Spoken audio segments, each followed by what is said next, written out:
Bienvenue dans La vie c'est maintenant, l'épisode je ne sais plus combien, mais le premier en entrevue. Et cette entrevue se fait avec Baptiste Faux, alias Coaching Sport et Quotidien, alias Mon chéri et le père de ma fille.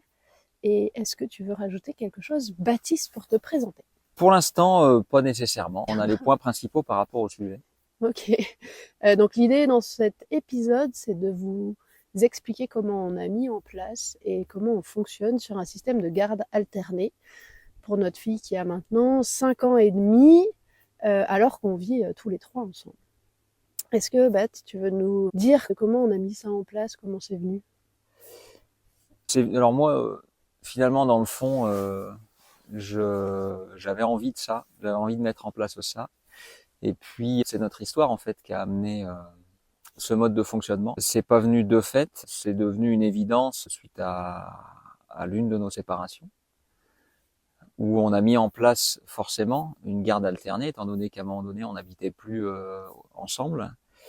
Et puis, lorsqu'on s'est remis ensemble, on a gardé ce fonctionnement. C'était même une condition pour que ça marche. Et voilà, donc j'ai envie de dire que c'est venu naturellement et je me rends compte que c'est quelque chose qu'on peut mettre en place sans forcément passer par la case séparation.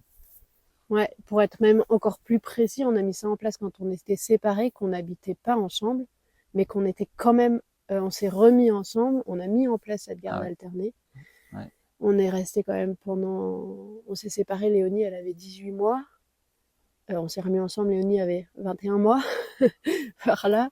ouais, Et en fait, on a vécu séparés jusqu'à ce qu'elle ait 4 ans et des bananes, ouais. c'est ça. Mm, Donc on a vécu pendant 3 ans ensemble, séparés, avec ce mode de garde alterné qu'on a gardé quand on s'est remis à habiter ensemble. ouais. Et toi, tu dis que c'était une condition pour que ça fonctionne un peu, je sais plus comment tu as dit ça, mais... Ben oui, parce que c'est venu, en fait, c'était peut-être la pièce manquante, ou l'une des pièces manquantes à notre équilibre, ou du moins à mon équilibre en couple. Mm. C'est d'avoir cette liberté d'organisation l'un et l'autre pour nos activités. Moi, je suis un homme à projet, donc si j'ai pas cette liberté ou cette visibilité dans mon organisation, eh bien, ça génère trop de frustration ou trop d'incompatibilité avec mes aspirations personnelles. Est-ce que tu crois qu'on aurait évité une séparation si on avait mis ça en place dès le début? Là, comme ça, instinctivement, je dirais oui. J'ai cette impression aussi. Mais en même temps, il a fallu qu'on passe par là et ça nous a apporté plein d'autres choses. Et c'est justement parce qu'on est passé par ce baby clash et cette séparation qu'on a voulu mettre des choses en place pour conserver un équilibre dans notre famille et un équilibre individuel, en fait. Voilà, en fait, ça vient, en tout cas, là, je dirais, le point essentiel de ce mode, peut-être alternatif, hein, je pense qu'il y a pas mal de gens qui le font, qui le mettent en place, eh bien, c'est que ça vient permettre un équilibre individuel dans une vie de famille. Et du coup, tu parles de ce que ça vient mettre en place. C'est quoi pour toi les principaux avantages? Tu as parlé de la liberté. Du coup, toi, tu avais envie d'avancer sur des projets, tu avais besoin de savoir comment tu pouvais planifier ça. Du coup, ça te donne un sentiment de liberté. Oui, bah alors, je dirais que ça m'a retiré plein de moments de questionnement, en fait, dans un quotidien. Parce que c'est important pour moi de m'occuper ou d'être père en fait et de m'occuper de ma fille, mais c'est aussi important, voire peut-être plus important, d'avancer dans ma propre vie et dans mes projets et de devoir toujours se poser la question bon, est-ce que voilà, on est trois dans la maison, qui s'occupe de Léonie en ce moment et d'avoir j'ai l'impression de gâcher du temps en fait, de dire voilà, on est deux à pouvoir s'occuper de Léonie. À un moment donné, on peut très bien se partager ce temps-là, et comme ça, il y en a un qui peut vraiment avancer sur ce qui l'anime aussi, et donc être par ailleurs beaucoup plus disponible et présent avec les enfants quand c'est le moment pour lui de le faire, quoi. Ouais, du coup, en fait, avoir peut-être moins de moments partagés, mais pour que ces moments-là, ils soient vraiment de qualité. Voilà, c'est ça. En Et, en, fait, ça vient mettre de la qualité dans la relation. et Ouais, c'est ce qu'on avait d'ailleurs. entre nous quand on habitait séparément aussi, Ouais. puisque les moments où on décidait d'être ensemble, c'était parce qu'on était pleinement dispo pour être avec l'autre, en fait. Ouais. Et alors maintenant qu'on vit ensemble, et je pense qu'on y reviendra aussi après, c'est que on a quand même dans notre vivre ensemble, il y a un truc aussi particulier du fait qu'on ait les chambres qui soient séparées, ou donc dans la maison, on a chacun notre chambre, 3 chambres. Ouais. Euh, T'avais un avantage évident il y en a plein évidents. Moi, je me suis rendu compte en faisant ça que je m'auto-sabotais à ne pas m'autoriser à aller faire quelque chose. Parce que dans ma tête, je finissais le travail, vous étiez à la maison, potentiellement vous m'attendiez. Et du coup, je rentrais vous rejoindre. Et alors qu'on t'attendait pas en vrai. et du coup, je me privais peut-être d'aller faire une activité, d'aller voir des copains et tout ça, sur cette spontanéité qui pour autant me tient à cœur et est importante pour moi. Du coup, je crois que ça a été vraiment le truc de me dire, ok, comme si j'avais le droit de, tu vois, avoir cette garde alternée, me donner le droit, et que du coup, c'est quelque chose qui est beaucoup plus acquis maintenant, en fait, même au-delà de cette garde alternée, je me donne plus facilement le droit. Il y a le fait que ça donne une liberté et une clarté d'organisation de je sais pour ma part que dimanche soir, lundi soir, mardi soir, je fais ce que je veux et que par contre les autres soirs, si j'ai besoin de faire quelque chose les autres soirs, ça va me demander de l'organisation si j'ai envie de le faire. Et généralement, en fait, je vais limiter les activités sur ces autres moments parce que j'ai envie de privilégier le temps avec Léonie, finalement. Et il y avait un super avantage que je viens de perdre. Moi, j'en ai un qui est revenu. Vas-y. C'est que l'énergie n'est pas la même. C'était ça. Ah voilà. Lorsqu'on est 3, ouais. et notamment par rapport à nos types énergétiques du coup. Hein. Donc pour ceux qui se posent la question, vous poserez les questions, les détails sur l'Human Design à Marion. Mais l'énergie n'est pas la même lorsqu'on est 3, à 3 ou à 2 en fait. Et ça veut dire que avoir cette relation privilégiée, moi avec Léonie ou toi avec Léonie, c'est extraordinaire parce que la nature même de la relation est différente et on partage des choses autrement plus qualitatives, je trouve, dans cette relation à deux. Et moi, j'ai vraiment l'impression de pouvoir profiter de Léonie et inversement, j'imagine, hein, bien mieux maintenant que les temps sont distingués en fait. Ouais. Et les moments à 3, du coup, en deviennent pas plus intéressants, mais plus savoureux, j'ai envie de dire. Et on arrive justement à mettre en lumière ce qui nous dépasse en fait dans la relation, parce qu'on a du recul. On sait comment ça se passe à 2. Et du coup, quand à 3, on voit le changement de Léonie, ou d'une manière générale des enfants changer dès que leur mère rentre ou dès que leur père rentre, on sait que là, il y a autre chose qui vient peut-être interférer. Mais on peut s'en rendre compte que si on a cette relation d'un côté à 2 et puis à 3 en famille, quoi. Ou à 4 ou à 5, ça dépend. Et puis je trouve aussi que le fait, sur ce point de l'énergie, le fait que quand on revient avec l'enfant, alors qu'on a fait vraiment ce qu'on avait envie de faire, du coup on est pleinement disposé, donc forcément ça se passe mieux. Et puis il y a quand même des moments où on est tous les trois, parce que c'est pas toujours soit l'un soit l'autre. On reste quand même un couple, en plus d'être une famille. Du coup il y a ces moments aussi à nous deux, bref, je divague. Mais du coup, ces moments à 3, je trouve qu'ils sont plus équilibrés et plus sains. Parce que c'est principalement toi, et surtout quand Léonie était plus petite, qui pouvait dire non, mais en fait, Léonie, c'est pas ok parce que quand ta mère, elle est pas là, tu sais faire ça ou tu te comportes pas comme ça et tout ça. Qu'elle était plus chouineuse quand j'étais là, etc. Et ça permettait pour toi de voir vraiment la différence et donc de savoir plus ce qu'elle était capable de faire, ou je sais pas comment on pourrait dire, mais c'est d'avoir une autre référence, de savoir finalement j'ai l'impression moi de la découvrir telle qu'elle est vraiment, sans avoir l'influence du père ou de la mère selon. De l'autre attachement, quoi. Ok. Ouais. Et puis ça permet aussi à l'enfant d'adapter ses comportements, parce qu'il y a des règles avec papa, il y a des règles avec maman, il y a des règles avec les grands-parents. Et puis du coup c'est génial dans la vie que il y a des règles en entreprise, il y a des règles dans un sport qu'on va faire, et selon les personnes avec qui on est, et ben c'est cette capacité de s'adapter à comment est l'autre et puis aux règles qui sont ce qu'elles sont et de choisir du coup quand on est plus grand, eh bien je trouve que c'est un beau cadeau aussi. Du coup, ça lui donne une espèce de grande flexibilité et adaptabilité, je trouve. Ouais. On reviendra sur un peu les avantages pour Léonie aussi, mais quoi, qu'on voit nous, c'est pas elle qui va nous le dire. Mais du coup, si on reprend les avantages qu'on a vus là, c'est le gain de liberté et de facilité d'organisation. En plus, on est chacun à notre compte avec les besoins de pouvoir caler des rendez-vous en soirée éventuellement et tout ça. Donc en fait, on sait quand est-ce qu'on peut les caler et on n'a pas besoin de demander et de s'organiser avec l'autre en amont.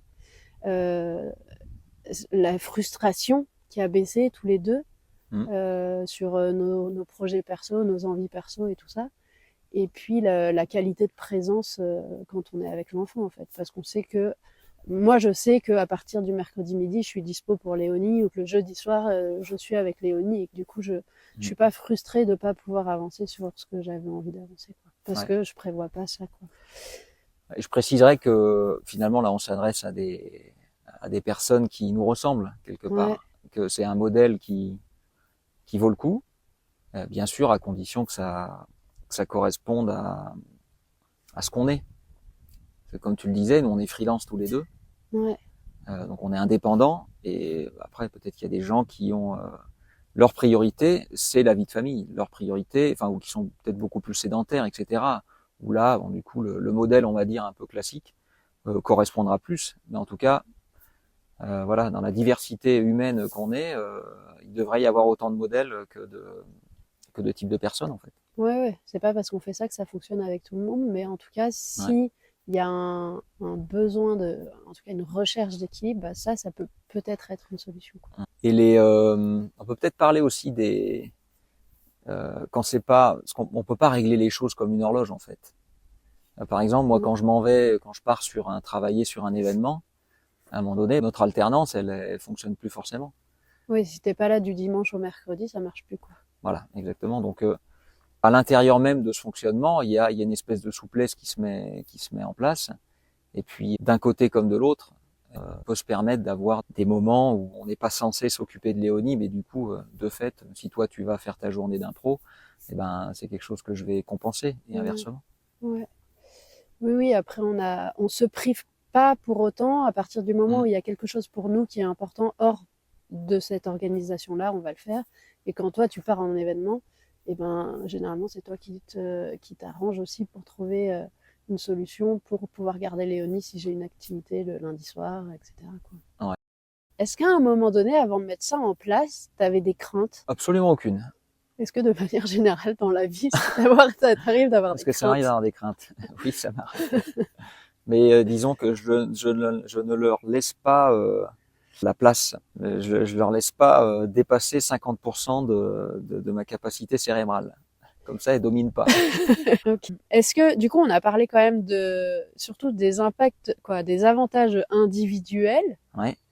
Mais des avantages pour Léonie, toi, tu vois quoi? On a quand même parlé de la flexibilité, de l'adaptabilité que ça peut lui amener pour elle, de s'adapter aux règles de papa qui sont pas les mêmes que maman, même si on a quand même un cadre familial dans lequel on évolue, mais qui peut différencier un petit peu de l'un et de l'autre.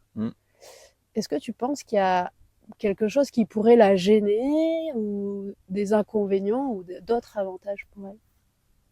Bon, la gêner, oui, si c'était déséquilibré, mais une organisation équilibrée, ça lui permet de savoir qu'elle peut compter sur son papa, qu'elle peut compter sur sa maman au même niveau, et donc de pas être perdue dès que l'un ou l'autre n'est pas là. Après, ça peut venir la challenger aussi. La vie, c'est une succession de séparations, donc le fait de pas être en permanence avec sa maman ou de pas être en permanence avec son papa, eh ben, en fait, chaque semaine, on répète un peu on va dire cette séparation. Ouais. Donc, moi, je pense que ça vient la sécuriser. Si nous, on se forçait à avoir un modèle familial cocon, à être tous les trois ensemble, parce que on pourrait croire que c'est ainsi, on viendrait quelque part la fragiliser. Parce que y a des familles pour qui c'est ainsi et c'est très juste, mais vu que pour nous ce serait pas aligné, Ouais. Ce serait peut-être venir la fragiliser, ouais. Euh, Parce qu'on serait pas bien. C'est ça que tu veux dire? Bah oui, oui, on serait pas bien. Et puis, à un moment donné, si un jour ou l'autre, il y en a un qui est plus là, bah en fait, peut-être qu'elle s'est trop attachée à la figure d'attachement, justement. Ouais. Et là, on lui apprend justement à se détacher et puis à se sentir quand même en sécurité, même si la figure d'attachement n'est pas là. Ouais. Disons que dans sa construction, elle a peut-être au début une figure d'attachement bien plus importante envers moi, De fait, oui. mais qui du coup c'est quand même relativement vite équilibré par Ouais, rapport à ce système-là, quoi. ouais. Et dans les inconvénients, moi je vois que des fois elle peut solliciter, alors c'est surtout quand tu pars, parce qu'elle sait que tu pars plusieurs jours, que t'es pas dans les Alpes généralement, etc. Mm. Ou du coup tu peux lui manquer d'autant plus, mais ça je pense que peu importe le système familial, ce sera la même chose. Moi, je le vois pas du tout comme un inconvénient. Ouais. Au contraire, hein. Oui, parce que c'est dans cette Mm. adaptabilité-là. Elle Après, sait qu'à chaque fois, je reviens. c'est sur ce niveau de frustration où nous, on dit qu'on est moins frustré. Ouais. Potentiellement, elle peut être plus frustrée parce que bah, ce soir, je voulais que ce soit maman qui dise les histoires et maman est pas là. Ouais. On lui apprend à dépasser sa frustration.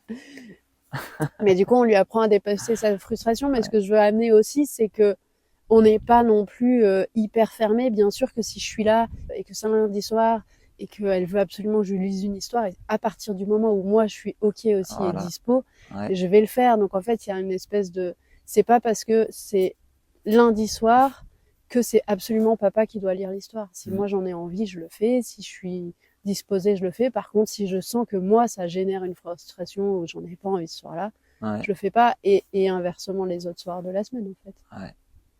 Donc voilà, je pense que ça pourrait être ça. Et on y met, en fait, on y met nous la souplesse qu'on a envie de mettre. Mm.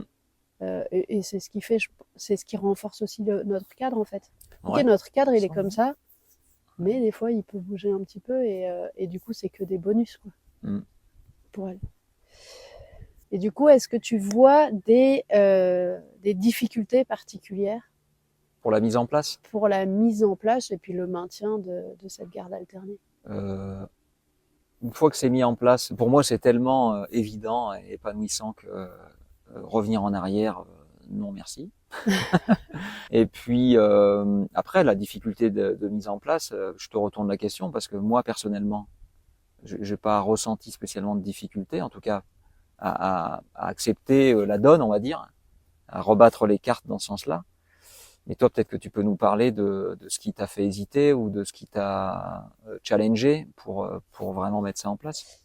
En fait, moi, je me rappelle même plus du départ. Je pense que c'est une idée de ta part parce que c'est toi qui arrives facilement à créer de nouveaux modèles dans notre couple. Mm. Par contre, je me rappelle qu'à un moment donné, je ressentais quand même de la frustration sur le fait il y avait plusieurs activités qui m'intéressaient, qui étaient le jeudi soir, qui était un soir où je suis maman, et où du coup, je pouvais ressentir la frustration de ne pas pouvoir faire ça. Mm. Ça me l'a fait un peu au début. Mais je crois jusqu'à ce que je me rende compte que en fait il y avait aussi des activités qui pouvaient me plaire qui étaient sur les soirs où j'étais dispo et du coup c'est venu un peu contrebalancer. À part ça, rien. Après là où je trouve que ça peut être difficile c'est plus sur nous du coup parce que du coup les moments où on est seul sont clairs, les moments où on est avec Léonie sont clairs. Mm. Les moments où on est tous les trois sont assez clairs parce que généralement c'est le week-end, sauf quand l'un ou l'autre a une activité qu'il a envie de faire particulière, mais on arrive quand même globalement à faire des activités tous les trois, surtout maintenant qu'elle a 5 ans et demi. Mais par contre, le fait de se retrouver que tous les deux, Mm. c'est plus difficile, et notamment du fait qu'on ait nos chambres séparées en fait, où du coup on peut vite venir se ressourcer dans nos chambres seuls parce qu'on a tous les deux ça dans notre caractère en fait, d'avoir le besoin d'être seul. Ouais. Et où là, je trouve que c'est plus difficile du coup d'entretenir notre relation de couple. Donc on a la chance d'avoir une mamie qui prend Léonie globalement un week-end par mois, mais des fois c'est des week-ends où toi t'es en déplacement. Ouais. Du coup, je trouve que c'est ça le Souvent. plus difficile. Ouais, je pense que c'est un biais. Comme toute chose, il y a des avantages et des inconvénients. Et le biais de ça, et ça nous arrive de tomber dedans, hein, et compte tenu aussi de nos caractères, où on est très investi dans ce qu'on a envie de faire dans nos vies professionnelles, eh bien c'est qu'il y a un éloignement qui se crée et que dans tout ce temps-là, eh bien il n'y a pas suffisamment de temps consacré à nous deux ou d'activités communes. Et je me demande si tous les parents en fait ne rencontrent pas cette problématique, quel que soit le mode d'organisation. En fait, la période où on a un enfant ou des enfants en bas âge, elle vient aussi challenger les parents sur leur vie de couple. Donc, je dirais que dans les deux cas, c'est une problématique à prendre en compte. Peu importe le format familial qui est vécu, c'est une problématique qui est là et qui peut être résolue par la présence des grands-parents, hein, bien souvent, Ouais, qui vont soutenir, qui vont aider, ou des moyens financiers qui permettent de ouais, prendre des nounous pour s'autoriser des restos, des trucs ouais, comme ça. c'est s'autoriser en fait, et puis et c'est une démarche, je pense. C'est une démarche que de se dire à un moment donné, oula, finalement là, ça fait quelques jours, quelques semaines, ou j'espère pas quelques mois, qu'on n'a pas passé de moment ensemble. Eh bien, va peut-être falloir y songer.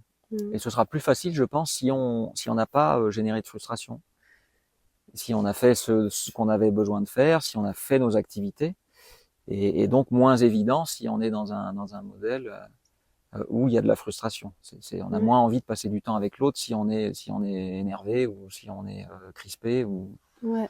Donc, Oui, je sais pas. ça me ramène à un énorme avantage, c'est que au début de notre vie de parents, moi j'avais vraiment de la rancœur envers toi, qui avait cette capacité à conserver tes moments importants en fait, tes moments de sport. Et je me rappelle des fois tu partais faire de la planche à voile le premier été de Léonie et je t'en voulais parce que moi j'avais pas ces moments-là en fait. Mais c'est juste que toi tu avais cette capacité quoi qu'il en soit de te créer ce moment-là et que moi j'avais besoin de me l'autoriser. Mais vu que j'avais un enfant et que j'étais responsable de cet enfant, et ben si j'avais pas un créneau spécial pour ça, je me l'autorisais pas en fait. Je m'autorisais pas à te dire bon bah là en fait je te laisse seule avec Léonie et je vais faire ça parce que j'en ai besoin, comme s'il fallait que je sois. Alors il y a plein de croyances et qu'il a fallu que je fasse sauter là-dessus, hein, mais on fait pas des enfants pour les faire garder notamment ou des trucs comme ça. Mais en tout cas ouais j'arrivais pas à, à créer ces opportunités pour moi. Mais il y avait aussi la fatigue de l'épuisement et tout ça qui faisait que c'était difficile. Mais du coup, le fait de caler ces moments-là, je n'avais plus d'excuses à ne pas prendre ces moments. Et du coup, je ne pouvais pas t'en vouloir de toi les prendre. Et du coup, j'ai compris à quel point ça faisait du bien de pouvoir s'autoriser ça, quoi. Ouais. Ça vient faire sauter les verrous de ce qu'on se permet de faire ou pas. Au moins, on est à égalité. À un moment donné, si le temps que tu as pour toi, tu l'utilises pas pour toi, bah, t'as plus à m'en vouloir parce qu'on est à égalité en fait sur le temps imparti. Est-ce que tu vois quelque chose d'autre? Oui. Vas-y. Je vois d'autres choses qui peut-être ne nous concernent pas, mais vont concerner des personnes qui se posent la question sur les freins à la mise en place de cette garde alternée, même si on vit en couple. Nous, on se pose pas la question, en tout cas pour ma part, je pense pas toi non plus, de la jalousie. C'est-à-dire que si moi j'ai une soirée, ou même dans mes activités sportives, c'est-à-dire que je partage des choses avec d'autres personnes. Et inversement, tu fais la même chose. Et je sais, pour l'avoir vécu, pour l'avoir ressenti et pour l'entendre avec les personnes que je coach, que ça c'est vraiment un sujet pour pas mal de monde. Parce que Attends, je te coupe pour être sûr de comprendre. Ça veut dire que tu entends chez des personnes qu'ils peuvent être jaloux que leur conjoint ou conjointe fasse des activités avec d'autres personnes et pas avec eux. Alors que ça éveille de la jalousie, okay. Donc ça peut être de la rancœur, ça peut être aussi de la frustration de rater quelque chose et que l'autre en profite.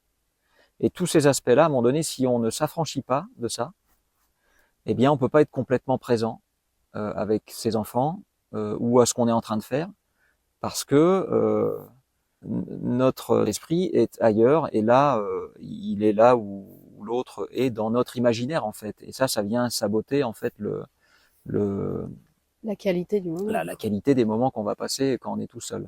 Donc pour pouvoir permettre pleinement cette garde alternée, je pense qu'il est nécessaire aussi avant tout de travailler là-dessus. Si on est sujet à cette problématique. D'avoir confiance en l'autre et de savoir que la place de chacun est juste à ce moment-là, en fait. Ouais, je dirais d'avoir confiance en la vie, parce que je pense que personne ne peut dire ce qui va se passer dans la vie. Si on veut tout contrôler dans la vie, en fait, que ce soit pour nous ou pour les autres, bon, ça devient un enfer.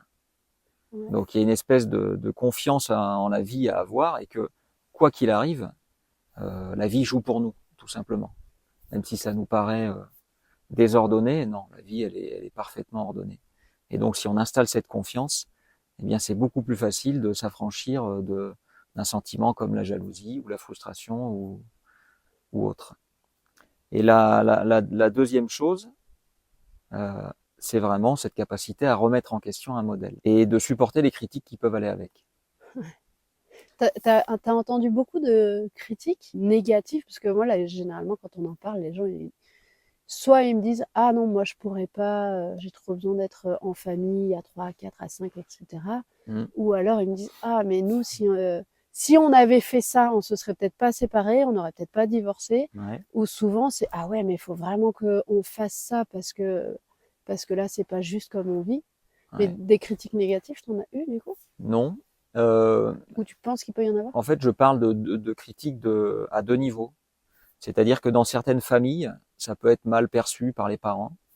Et il y a encore un certain nombre de personnes, c'est comme s'ils remettaient leur destin dans ce que pensent leur maman, leur papa, leurs référents, enfin leurs éducateurs, etc. Et donc, ils peuvent donner trop d'importance à la parole en fait de ces personnes-là, qui sont issues d'autres générations, et avec l'influence catholique qui est très forte, le modèle patriarcal, etc.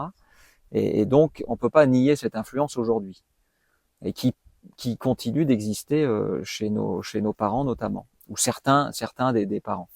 Voilà, donc il peut y avoir cette critique ou ces jugements extérieurs qui peuvent être un frein à ce choix de modèle là. Et puis la critique intérieure. On peut avoir peur d'être jugé. De quoi est-ce que je vais me juger, ou de quoi est-ce que les autres vont me juger si j'organise ma vie sur un modèle de garde alternée, alors que c'est propre à des parents qui sont séparés. Que vont croire les gens? Et ça peut être aussi, je pense, une objection à la mise en place. Et c'est encore une fois une affaire d'autorisation. Ouais. Et c'est suffisamment puissant, le jugement des autres, ou la peur du jugement sur soi, ainsi que les effets de jalousie, de frustration, etc., sont suffisamment puissants pour empêcher une personne ou un couple de mettre en place quelque chose qui serait logique en fait pour eux. Ouais. Ça me fait penser à ce que j'avais évoqué dans la conférence, dont je mettrai le lien dans la description, où moi, mes parents, mes copains à l'époque, quand j'avais 18-20 ans, appelaient mes parents bouclette et velcro, et qu'ils étaient tout le temps ensemble, et que pour ma maman, c'était déjà difficilement compréhensible qu'au début de notre relation, on était ensemble 15 jours dans le mois, parce que toi, tu étais encore beaucoup sur Paris en événementiel, et que pourtant, c'était quelque chose qui nous correspondait très bien, en fait, et où du coup, c'était difficile pour moi d'envisager qu'on puisse être un couple qui s'aime vraiment, tout en vivant séparément, notamment à l'époque, ou en faisant chambre à part, parce que culturellement, en tout cas dans la culture de ma famille, c'était pas comme ça qu'on vivait le couple, et parce que toutes ces croyances associées que faire chambre à part, c'est pour les vieux, et des trucs associés, alors en fait, ça pour le coup, c'est vraiment ta demande d'avoir des chambres séparées, mais je suis trop contente qu'on fasse ça en fait. Du coup, si on veut faire un petit résumé de ce qu'on a dit, non, attends, il y a un autre truc que je voudrais voir avant. C'est par rapport à l'impact sur Léonie. Je pense qu'en fait, on a mis ça en place très tôt aussi. En fait, elle a pas de souvenirs avant elle a pas ce souvenir de ces 18 mois où on était ensemble et où on n'avait rien organisé comme ça. Du coup, je pense que c'est aussi hyper facile pour elle. Bah, c'est normal que ça se passe comme ça. Et d'ailleurs, elle, ça a pu l'étonner, je sais, quelquefois, de dire ah mais le papa et la maman de un tel, ils ont une seule chambre en fait, ou des trucs comme Ah ça. ouais. Donc en fait, elle, c'est simple, c'est comme ça. L'organisation, elle est comme ça. Elle se pose pas de questions à se dire que ah tiens, c'est un modèle qui est différent. Et donc, elle se pose pas de questions non plus sur le fait que bah, moi, je suis gardée par papa ces jours-là et par maman ces jours-là.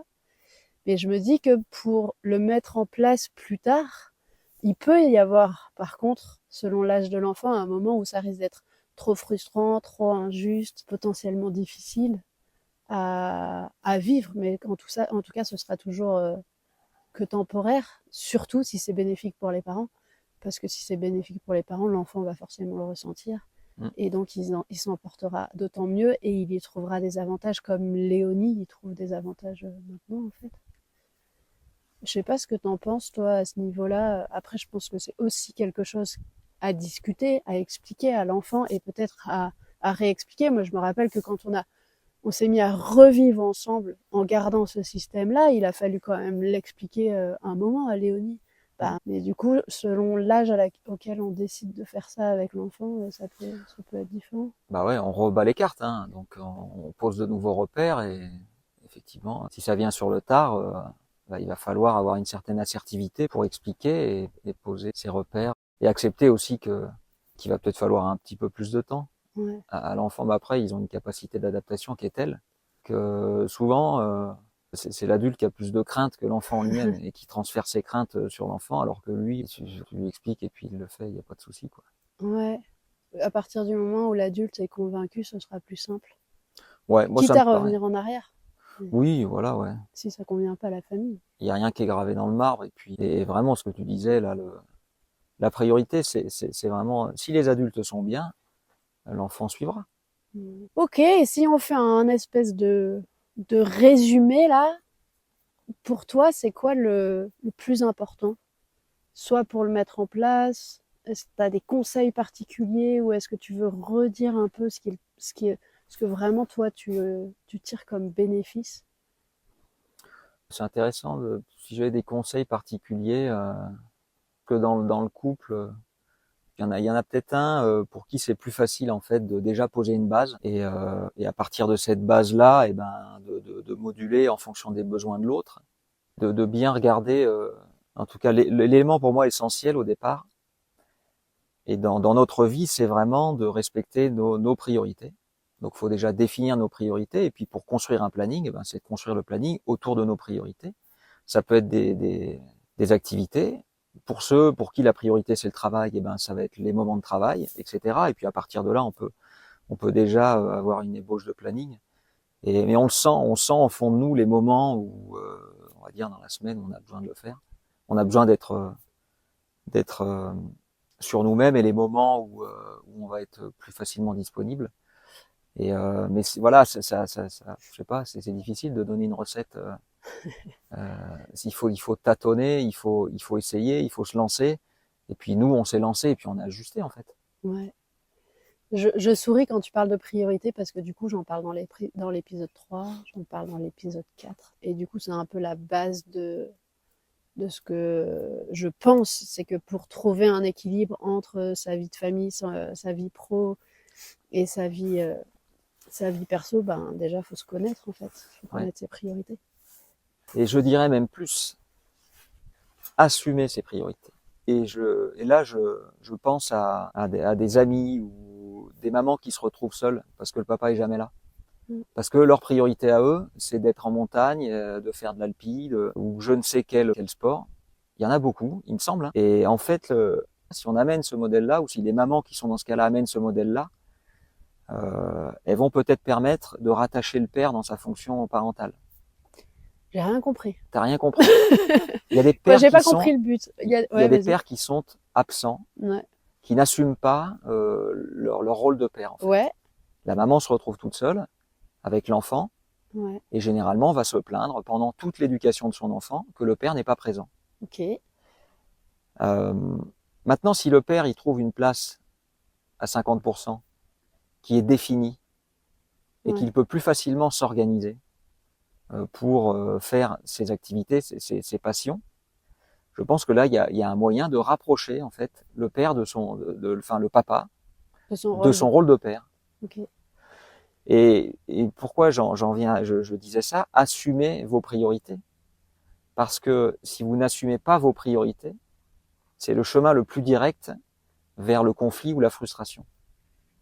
À un moment donné, il faut assumer. Moi, je ne suis pas un papa poule. Et alors, quelque part, je peux Non, l'être tu peux l'être, mais parce que j'assume le fait que ce qui est prioritaire pour moi dans ma vie, mm. ce sont mes projets, particulièrement mes projets en tant que coach, en tant qu'entraîneur MoveNat et puis en tant que professionnel de l'événementiel. Et puis les autres projets qu'on va développer, etc. Mais en tout cas, mon développement personnel et professionnel est prioritaire en fait sur la vie de famille.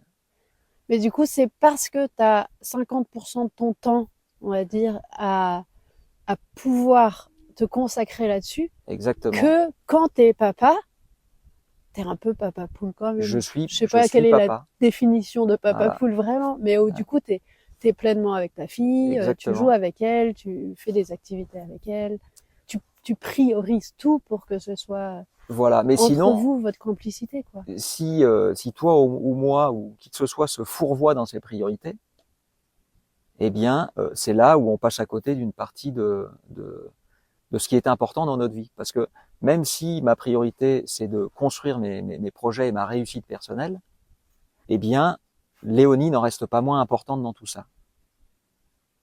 Mais je dois m'accomplir si je veux vraiment m'occuper de Léonie correctement. Ouais. L'inverse ne fonctionne pas. Et c'est aussi un sujet que j'ai abordé dans l'épisode numéro 2, où si ça a été difficile pour moi, c'est qu'en devenant maman, j'ai cru que ma priorité ou que ma valeur principale était la famille. J'ai voulu assumer cette responsabilité à 100%, et que quand j'ai travaillé sur les priorités intrinsèques, ce qui est ressorti, c'est le plaisir et la famille, ça venait tout en bas. Donc en fait, il y a cette notion de connaître ses valeurs fondamentales, ses valeurs profondes, et pas les valeurs qu'on pense qu'il est judicieux de porter, quoi. Voilà. C'est encore une affaire de jugement. C'est-à-dire, qu'est-ce qu'on va penser si je mets pas la famille au premier plan? Et à partir de là, on va droit dans le mur. Selon, hein, après, les personnes pour qui la famille est vraiment leur priorité numéro un, il n'y a pas de souci, il n'y a pas de question à se poser. Ça peut être intéressant parce que peut-être que dans un couple, il y en a un pour qui la famille est une priorité et qu'il refuse de comprendre que l'autre, ça ne soit pas sa priorité, ça ne puisse pas être sa priorité. Et là, du coup, ça crée un fossé, ça crée une distension, ça crée du conflit, ça crée de l'incompréhension. Il faut bien comprendre qu'on n'a pas tous en priorité, on n'a pas tous les mêmes priorités, quoi. Donc c'est pour ça, assumez vos priorités à condition de les connaître. Ouais, super. Le soleil va disparaître. Ouais. Du coup, bon, c'est la fin. On est bon. Ouais. Ok. Eh ben merci Baptiste bien. pour cette première expérience d'interview sur un podcast. Ben ouais, je suis content d'avoir participé. Et puis tu reviendras une prochaine fois, on ne sait pas quand, dans la première saison ou peut-être dans la prochaine, pour nous parler de MoveNat. De mouvement naturel, ouais. Ok. Eh bien, je vous souhaite à tous une belle semaine et je vous dis à mardi prochain. Salut. Ciao.